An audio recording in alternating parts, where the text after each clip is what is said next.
প্রশাসন থাকবে, এই প্রশাসন আর উকিল মিলে যাবে, 20 জন হতে পারে, 25 জন হতে পারে। হে মুসলমানেরা, শিক্ষা এখান থেকে নাও।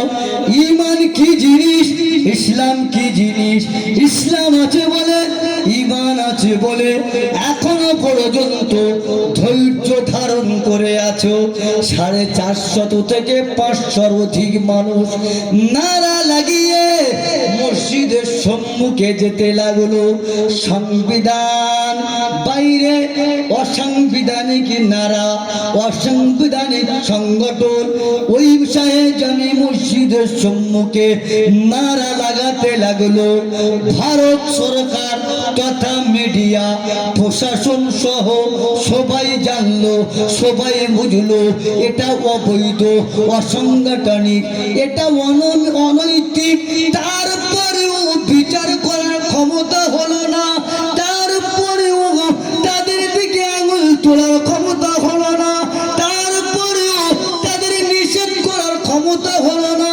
নারা লাগাও, আমি বারণ করছি না, কিন্তু বাবাজি মসজিদের সম্মুখে এসে কোন ধর্মগুরু বলেছে, কোন সংবিধান রাইট দিয়েছে, কোন আইন তোমাকে বলে দিয়েছে একটা ধর্ম স্থান, একটা ধর্মগুরু, একটা ধর্মীয় স্থানের কাছে আর একটা ধর্মের মানুষ এসে নারা লাগাতে পারে? ওতে প্রশাসন থাকা সত্ত্বেও, উকিল থাকা সহ যখন নারা লাগাচ্ছে, ভারতের মুসলমান জোয়ান যুবক মোবাইলে ব্যস্ত হয়ে গেছো। তুমি কি বোঝো না তোমার আর কেউ নাই, আইন তোমার পক্ষে আর নাই, কোর্ট তোমার পক্ষে নাই।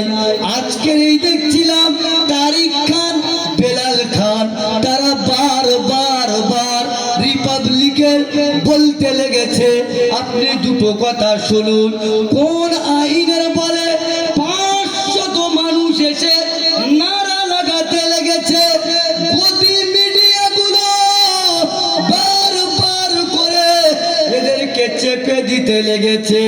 ভাড়কাও বায়ান, মুসলমান যখন টুপিওয়ালা, দাড়িওয়ালা, জুব্বাধারী, কি পার্লামেন্টে, কি সমাবেশে, কি মসজিদে, কি জলসাতে যুবকদের সচেতন করার জন্য এরকম দুটো কথা বলতে লাগে।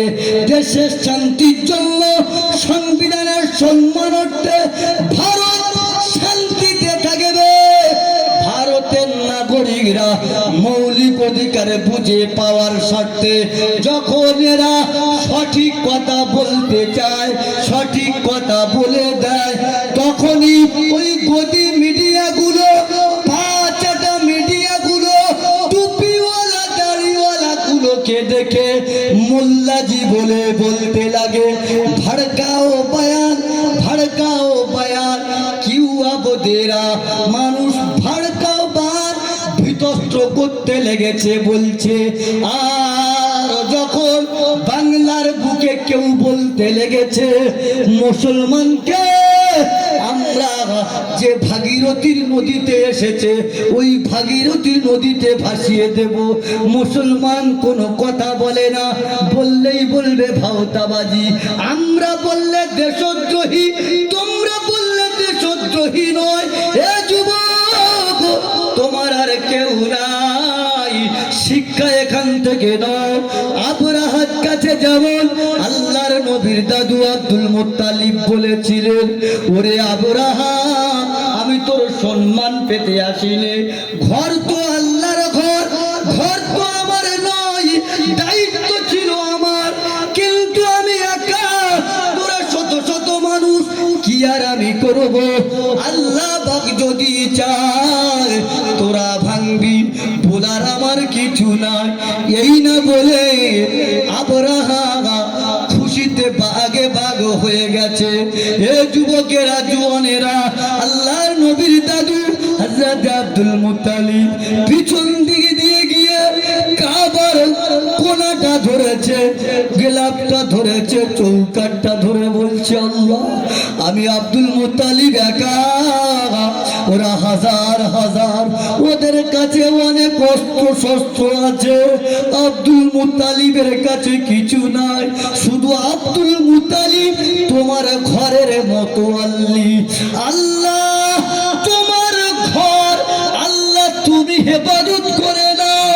যুবক তুমি মোবাইল ছেড়ে দিয়ে, মুরব্বী চায়ের দোকান ছেড়ে দিয়ে চাকরির হয়ে যাবে। যুবক মোবাইল ছেড়ে দিয়ে নামাজি হয়ে যাবে। আল্লাহর কাছে দুটো হাত তুলে বলো আল্লাহ। ওয়াকাফ বোর্ড নিতে লেগেছে আল্লাহ, মসজিদ নেবে, মাদ্রাসা নেবে, ঈদগাহ নেবে, গোরস্থান নেবে। 24-এ দাঁড়িয়ে জলসা করতে পারছি, 25-এ করতে পারবো কিনার কোনো গ্যারান্টি নেই। 26-এ মাইকে আজান দিতে পারবে কি এর কোনো বাবা গ্যারান্টি নেই। আপনারা শুনেছেন 2014 সাল থেকে ওই আপনার ব্যারাকপুর সাংসদ অর্জুন সিং বারবার বলতে লেগেছে কি এবিপি, কি রিপাবলিক, কি আপনার নিউজ 18 বারবার দেখাতে লেগেছে। অর্জুন সিং বলছে মাইকি আজান বন্ধ করো, কারণ আমার যুবকটা, আমার ঘরের নাতিটা, আমার ঘরের বাচ্চাটা যখনই আল্লাহু আকবার শুনবে তার ব্রেনটা আল্লাহর দিকে ফিরে যাবে। অর্থাৎ সরকারের ইমিডিয়েটলি প্রয়োজন আল্লাহু আকবার আওয়াজটা মাইকে বলা বন্ধ করুক। ওরা আজান দেবে ঠিক, কিন্তু ওরা ওদের ঘরে চুপি চুপি দিক। এ মুসলমানেরা, এ যুবকেরা, তোমরা কি ইতিহাস পড়োনি গো? তোমরা কি ইতিহাস চলোনি গো? আমার নবীকে বলেছিল তুমি ইসলাম প্রচার করবে, ঠিক আছে, চুপি চুপি করো, প্রকাশ্য করতে যেও না। আজান হবে ঠিক আছে, ওই ভিতরে বাইরে নয়, চুপি চুপি করো।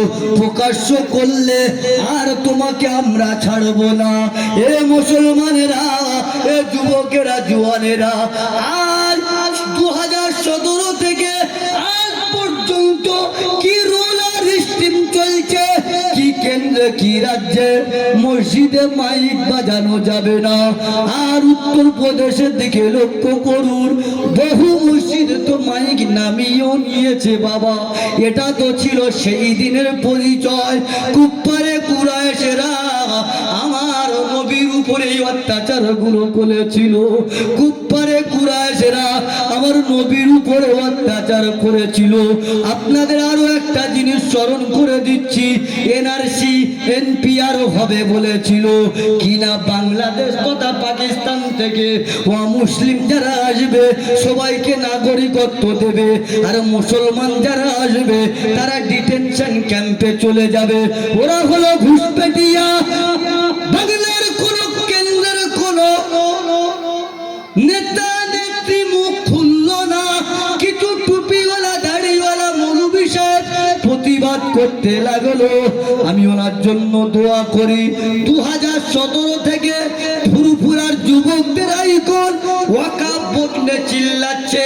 যখন এরকম আলেম পীর সাহেবরা ওয়াকাফ বোর্ড নিয়ে চিল্লেছিল, এই আবুল ফজল ফয়েজি মার্কা আলেমরা, কিছু মুসলমান মুনাফিকরা বলেছিল বিজেপি দালালদি করছে, বিজেপি দালালদি করছে।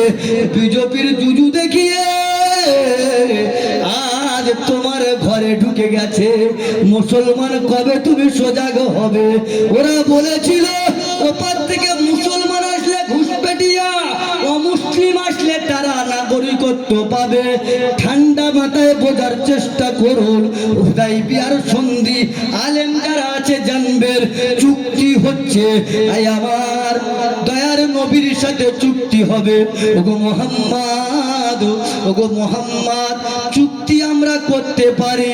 মারামারি আরো হবে না, কাটাকাটি হবে না, হানাহানি হবে না, ঘর জ্বালানো হবে না, বাচ্চাগুলো মাহারা হবে না, স্ত্রীগুলো স্বামীহারা হবে না। তাহলে চুক্তি আমরা করতে পারি শান্তির স্বার্থে। হুজুর আমার দয়ার নবী বললেন ঠিক আছে, বলো কি চুক্তি হবে। চুক্তি শুনে নেন। মক্কা শরীফ থেকে যদি কোনো মানুষ মুহাম্মাদুর রাসূলুল্লাহকে ভালোবেসে মদিনায় পৌঁছে যায়। যদি কেউ ইসলামকে ভালোবেসে ঈমানের কলেমা পড়ে নেয়, যদি কেউ মক্কা থেকে চুপি চুপি নবীর প্রেমে যদি কেউ মদিনাওয়ালার কাছে চলে যায়, এ মুহাম্মদ মদিনায় রেখে খাতির যত্ন করা যাবে না, মদিনায় রেখে জামাই আদর করা যাবে না, আমাদের হাতে ফিরিয়ে দিতে হবে। তার পানিশমেন্ট, তার শাস্তি যা দেওয়ার আমরা দেব। আর মদিনা থেকে যদি নাকি কেউ মুহাম্মদ তোমাকে ভুলে ইসলামকে ছেড়ে মক্কায় চলে আসে, ওকে আর মদিনায় পাঠানো হবে না, মক্কায় তাকে নাগরিকত্ব দেওয়া হবে, বাসস্থান করে দেওয়া হবে, সম্মানীয় জায়গা দেওয়া হবে। এ যুবকেরা, এ মুসলমানেরা, এটা তো ছিল সেই দিনের চক্রান্ত। এই চুক্তিটা তো ছিল সেই দিনের চুক্তি 1450 বছর পূর্বে। আবার দয়ার নবী রাহমাতাল লিল আলামিন বললেন, যদি নাকি তাই হয়, যদি নাকি তাই হয়, যদি মেনে নিই তাহলে তো আর অশান্তি হবে না। বলল না, চুক্তি হয়ে গেল, চুক্তি হয়ে গেল, সিগনেচার হবে। হযরত আলী কারামুল্লাহ লিখছে, মুহাম্মাদুর রাসূলুল্লাহ কুফারে কুরাইশদের ভিতরে